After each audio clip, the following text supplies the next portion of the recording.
ಉಡುಪಿ ಜಿಲ್ಲೆಯ ಕಾಪು ತಾಲೂಕಿನ ಬೆಳ್ಳೆ ಗ್ರಾಮ ಪಂಚಾಯತ್ ವ್ಯಾಪ್ತಿಯ ಪಡುಬೆಳ್ಳೆಯಲ್ಲಿ ಖಾಸಗಿ ಬ್ಯಾಂಕ್ ಹಾಗೂ ಸ್ಥಳೀಯ ಸಂಘ ಸಂಸ್ಥೆಗಳ ಸಹಭಾಗಿತ್ವದಲ್ಲಿ ನಿರ್ಮಿಸಿ ಬೆಳ್ಳೆ ಗ್ರಾಮ ಪಂಚಾಯತಿಗೆ ಹಸ್ತಾಂತರಿಸಲಾಗಿದ್ದ ಗ್ರಾಮೀಣ ಗ್ರಂಥಾಲಯ ಇದೀಗ ನಿರ್ವಹಣೆಯ ಕೊರತೆಯಿಂದ ಅವ್ಯವಸ್ಥೆಯ ಗೂಡಾಗಿದೆ.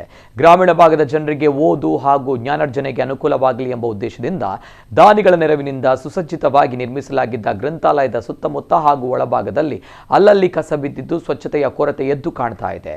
ಗ್ರಂಥಾಲಯವನ್ನು ನಿಯಮಿತವಾಗಿ ಸ್ವಚ್ಛಗೊಳಿಸಿ ಅಗತ್ಯ ನಿರ್ವಹಣಾ ಕಾರ್ಯಗಳನ್ನು ಕೈಗೊಳ್ಳುವಂತೆ ಗ್ರಾಮಸ್ಥರು ಹಾಗೂ ಓದುಗರು ಗ್ರಾಮ ಪಂಚಾಯಿತಿಯನ್ನ ಒತ್ತಾಯಿಸಿದ್ದಾರೆ.